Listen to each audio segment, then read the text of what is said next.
संपूर्ण देशामध्ये ज्या आता विधानसभेच्या निवडणुका झाल्या त्याच्यामध्ये प्रामुख्यानं पश्चिम बंगाल आणि त्यानंतर तामिळनाडू, त्यानंतर पांडिचेरी आणि आसाम ह्या राज्यांमध्ये त्या ठिकाणी भारतीय जनता पार्टीची सत्ता आलेली आहे।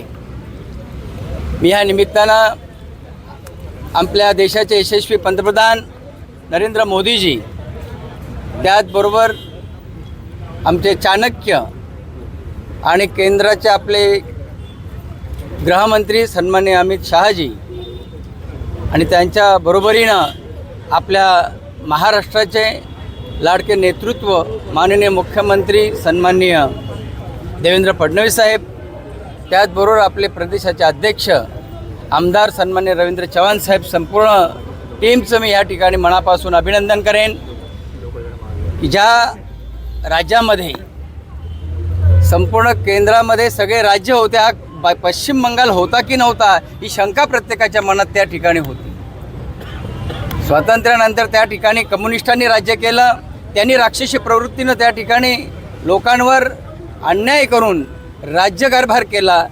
त्याचीच रीत त्या ठिकाणी ममता बॅनर्जींनी मुख्यमंत्री असताना त्या ठिकाणी ओढली आणि त्यांच्यामुळं त्या ठिकाणी संपूर्ण नागरिक त्रस्त होते।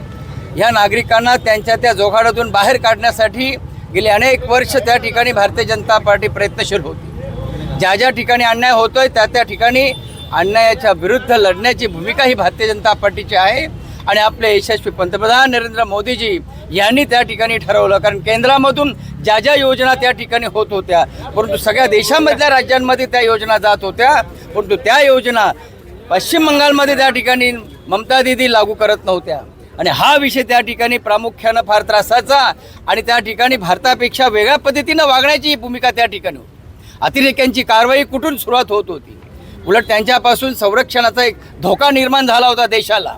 ज्या पद्धतीनं इतर देशांमधून त्या ठिकाणी काही विशिष्ट धर्मांची लोकं त्या ठिकाणी येत होती आणि त्यांच्यामुळं ह्या देशाला त्या ठिकाणी अंतर्गत धोका निर्माण झाला होता।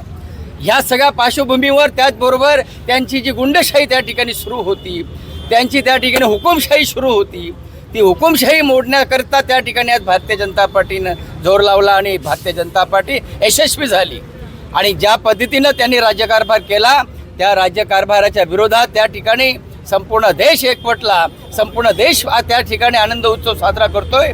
कारण ह्या देशामध्ये जे त्या ठिकाणी सामान्य नागरिक आहेत, प्रत्येक कुणालाही त्या ठिकाणी त्रास होता कामा नये, सगळ्यांना त्या ठिकाणी समान न्याय मिळाला पाहिजे अशा भूमिकेतून भारतीय जनता पार्टीने आपली त्या ठिकाणी यशस्वी पंतप्रधान नरेंद्र मोदीजी यांची त्या ठिकाणी भूमिका आहे आणि आपले आता नवीन अध्यक्ष झालेले आहेत सन्मान्य नवीनजी, नितीन नवीनजी, त्यांचंही त्या ठिकाणी खास करून मी कौतुक करेन। नव्यानं अध्यक्षपद त्या ठिकाणी स्वीकारल्यानंतर ही पहिलीच त्यांची निवडणूक होती आणि या पहिल्याच निवडणुकीमध्ये घवघवीत यश असं त्या ठिकाणी मिळालेलं आहे। त्यांचा पायगुण किती सुंदर आहे पहा। आम्हाला ह्या गोष्टीचा अभिमान आणि आनंद वाटतो की अनेक पश्चिम बंगालमधले नागरिक ह्या ठिकाणी महाराष्ट्रामध्ये आहेत, महाराष्ट्रामध्ये कामधंद्यासाठी येतात। त्यांच्याकडून जेव्हा आम्ही ह्या सगळ्या गोष्टी बघतो, ऐकतो, त्यावेळी त्या ठिकाणी आमच्या अंगावर देखील काटे उभे राहतात।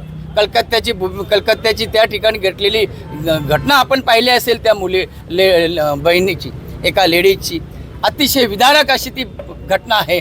अशा घटनांचं त्याबाबत त्यांना काही त्या ठिकाणी पडलेलंच नाही। अशा पद्धतीनं जर त्या ठिकाणी एखाद्या राज्याची मुख्यमंत्री त्या ठिकाणी वागत असेल याच्यासारखं दुर्दैव नाही। परंतु आज सुबलाम सुफलाम आता त्या ठिकाणी तो प्रदेश होणार आहे। त्या ठिकाणी राज्याची प्रगती कशी असू शकते, महाराष्ट्रामध्ये देखील या ठिकाणी आज राज्य सरकारबरोबर केंद्र सरकार असल्यामुळं महाराष्ट्राची प्रगती माननीय देवेंद्र फडणवीस साहेब यांच्या नेतृत्वाखाली त्या ठिकाणी सुरू आहे। आज तशाच पद्धतीनं त्या ठिकाणी जे मुख्यमंत्री होतील त्यांना पाठिंबा हा केंद्र सरकारचा असल्यामुळं अनेक योजनांसह अनेक त्या भरघोष त्यांना त्या ठिकाणी निधी मिळेल आणि त्या निधीमधून